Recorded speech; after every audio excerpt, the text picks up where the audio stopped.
Hello everyone, we are from Group 3 from Commercial Law, Section 1, Semester 1 of Year 21-22. We will be doing our group assignment 2, Task 2, where we are going to present 4 cases that will be referred from our Task 1 of our group assignment 2.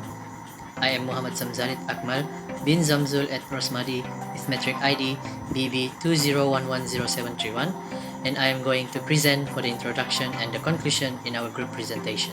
First member from our group that will be presenting her case is Nurdiah Binti Bahar with metric ID BB20110090. The case that she chose to present is Louisa Carlier v. Carbolic Smoke Ball Company. The second member from our group that will be presenting her case is Hafizah Binti Anawar with metric ID BB20110402. The case that she chose to present is Bolton Partners v. Lambert. The third member from our group that will be presenting her case is Sheckina Dominicus with metric ID BB20110226. The case that she chose to present is Oli v. Marlborough Court Limited. And for our last member from our group that will be presenting her case is NURASHYRA Binti Taha with metric ID BB20110519, and the case that she chose to present is Leha Juso v. Awang Johari. Assalamualaikum and greetings. The case that I will discuss is Louisa Carlier vs. Carbolic Smoke Ball Company. The date decided is 8 December 1892. And the judges for this case is Lindley L.J., Bowen L.J., and L. Smith L.J. The defendant for this case is Carbolic Smoke Ball Company. The company made a product called Smoke Ball. It claimed to be a cure for influenza and many other diseases. The ball is filled with carbolic acid, is phenol. The company published advertisement in the Pall Mall Gazette and other newspaper on November 13, 1891, claiming that it would pay £100 to anyone who got sick with influenza after using the product according to the instructions set out in the advertisement. The plaintiff Louisa Carlier, believing in the accuracy of the statement made in the advertisement with respect to the efficacy of the smoke ball in the cases of influenza, purchased 1 packet and used it thrice every day from mid-November 1891 until 7 January 1892, at which later that she had an attack of influenza.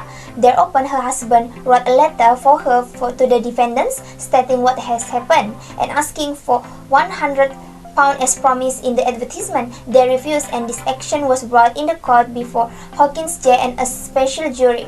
Arguments were heard on both sides, and finally the verdict was given in favor of Mr. Carlier. The Court of Appeal unanimously rejected the company arguments and held that there was a fully binding contract for £100 with Mrs. Carlier. Among the reasons given by the 3 judges were: first is that the advertisement was a lateral offer to the entire world. Second is the satisfying condition for using the smoke ball constitute acceptance to the offer. Third is the purchasing of merely using the smoke ball constitute good consideration because it was a distinct dairyman in cure at the behest of the company, and furthermore, more people buying smoke balls by relying to the advert was a clear benefit to Carbolic. The fourth one is that the company claimed that £1,000 was deposited to the Alliance Bank show that the serious intention to be legally bound. The advertisement was an offer to the world. It was contended that it's not binding. It is said that it's not made with anybody. In point of law, this advertisement is an offer to pay £100 to anybody who will perform these conditions, and the performance of the condition is the acceptance to the offer. So we can relate this case to the existing Contract A 1950 Section 2 relate to the offer and acceptance. For Task 2, I will discuss case law about Bolton Partners versus Lambert at 1889. For the judges handling this case is Lord Justice Lindley, Lord Justice Lopez, and Lord Justice Cotton. On December 8, 1886, the defendant, which is Lambert, submitted a purchase offer to Scratchley, who was acting as the plaintiff agent Bolton Partners, but was not authorized to make any contract for sale on that date, which is 8th of December. In a letter dated December 9 on behalf of plaintiff, scratchily acknowledged receipt of the offer and asked him to contact the company's solicitors to deliver the relevant documentation. At a hearing on the 13th of January 1887, the defendant withdrew his offer alleging that he had been duped by a misrepresentation given to him regarding the value of the property. Plaintiff confirmed acceptance of the offer on January 28 after the withdrawal of his claim. There is some contention about the statement by plaintiff, which is, for the first, as soon as an offer has been accepted, the contract is complete. Second, the ratification by the Board of Directors on 28th of January was good and related back to the date of the original contract, so that the repudiation by the defendant on the 13th of January 1887 was of no effect. And the third, there was no misrepresentation. And then contention by defendant. First, there was no concluded contract but only negotiation. The letters relied on amounted only to a conditional offer as formal documents were yet to be prepared. Second, if there is a contract, it was induced by the misrepresentation of the company's agent. And third, after the defendant had repudiated his offer, it was too late for the company to ratify scratchily acceptance, and such ratification was ultra vires. Ultra means beyond and vires mean powers. Thus, the expression ultra vires mean an act beyond the power. Here, the expression ultra vires is used to indicate an act of the company which is beyond the power conferred on the company by the objects clause of its memorandum.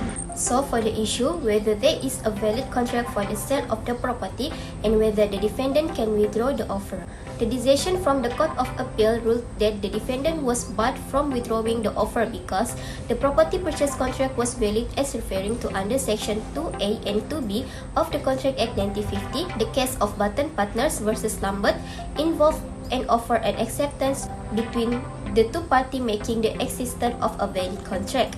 The contract was ratified in a timely manner. In particular, according of the court, the contract once ratified should be treated as if it had been made with due authority from the outset. Under Section 149 of the Contract Act 1950, if an act is done by a person on behalf of another person but without his knowledge or authority, he can choose to confirm or deny the act. If he confirms it, the same effect will occur as if it had been done by his authorities. So that means the ratification rule is applicable according to where the ratification is thrown back to the date the act was done, and that the agent is placed in the same position as if he had power to do the act at the time the act was done by him. We'll talk about Ole vs. Marlborough Court Hotel case. Ole vs. Marlborough Court Hotel is a contract law case in England that deals with exclusion clauses. The case supported the idea that a representation made by one party after the agreement was signed cannot become a contract term. Only where the representation was made at the time the contract was established can it be considered binding. Validity of a note in a hotel room that purport to absolve the hotel of obligation for lost or stolen item. Ole was a guest in the defendant hotel. On arrival, Ole paid a week board in advance and then went to the room. In the room, a notice was displayed stating that proprietors will not be responsible for any items lost or stolen unless handed to them for safekeeping. Ole left the rooms and deposited her key on the board in reception before leaving the hotel. The key was taken and several items were stolen from her room. Ole sought damages in negligence.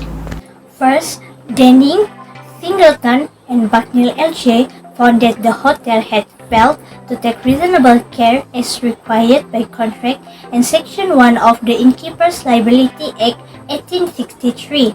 Second, because the disclaimer was not included in the contract, the hotel was unable to depend on it. At the front desk, a contract for coat storage was drafted. Miss Ole could not have been aware of the disclaimer at the time, hence it could not have been part of the contract. The only remaining question in the case is whether the hotel company is protected by the notice posted in the rooms which states the proprietors will not hold themselves liable for things lost or stolen unless surrendered to the managers for safety custody. The first issue is whether or not the notice was included in the contract. People rely on a contract to shield them from common law liability must now show that the contract rigorously. Not only must the contract's content be clearly established, but so must the purpose to establish legal relation, the intention to be legally bound. However, in this case, Oli was successful in her claim and recovered the cost of the stolen items in their entirety. The exclusion clauses has not been successfully incorporated into the contract because the contract was concluded at the reception and the notice purporting to exclude liability was not visible until after the contract was formed, when the guest entered the bedroom. Now, I want to present about the facts of the case are about Leha Jusso versus Awang Johari 1978 MLJ 202. The court is Federal Court Civil Appeal number 77 of 1976. Full name case is Leha Binti Jusso versus Awang Johari bin Hashim. That decided at 8 December 1977 and the judge is Ong Hok Sim, Raja Azlan Shah and Chang Min Tat, FJJ. The plaintiff is Leha Binti Jusso. Leha Jusso is the administrator of the deceased property, namely Mat bin Jusso. After her brother's death, Leha found out about Mat Jusso's document, and after that, she found a sale and purchase agreement between Mat Jusso and Awang Johari. After she read the agreement and found that Awang was still underage when the agreement took place, the adult age of majority in Malaysia is 18 years according to Section 2 of the Age of Majority Act 1971. A minor is a person under the age of 18 years. The usual nomen is that all contracts made by minors are void from the beginning. So, the contract made by Awang Johari in Mat Jusso are void and invalid from the beginning. Therefore, the land that Awang has occupied needs to be vacated. Next, the defendant is Awang Johari bin Hashim. Awang Johari was a minor at the time the agreement was made, but the purchase price of the land was paid in full by Awang to Mat Jusso, which was 5,000 ringgit. According to Section 66 of the Contract Act 1950, any person who receives any benefits under the contract which is invalid must replace it or compensate for it to the party give it. Then the responsible party must repay the money given to buy the land worth 5,000 ringgit. So, in conclusion, judge decision, the court ruled that the agreement had been void from the outset and in accordance with Section 66 of the Contract Act 1950, that Leha Jusso has to repay 5,000 ringgit to Awang Johari when he left the land. Now that we have come to the conclusion, for the first cases, which is Carlil v. Carbolic Smoke Ball Company that has been explained by Nurdiah, defendant's appeal was dismissed. Plaintiff was entitled to recover £100. The court acknowledged that in the case of vogue advertisement, language regarding payment of a reward is generally a bar, which carries no enforceability. In this case, however, the defendant noted the deposit of £1,000 in their advertisement as a show of their sincerity. Because the defendant did this, the court found their offer to reward to be a promise backed by their own sincerity. For the second cases, which is Bolton Partners v. Lambert that has been explained by Hafizah, the Court of Appeal held that the defendant was prevented from the withdrawing of the offer as the contract was timely ratified.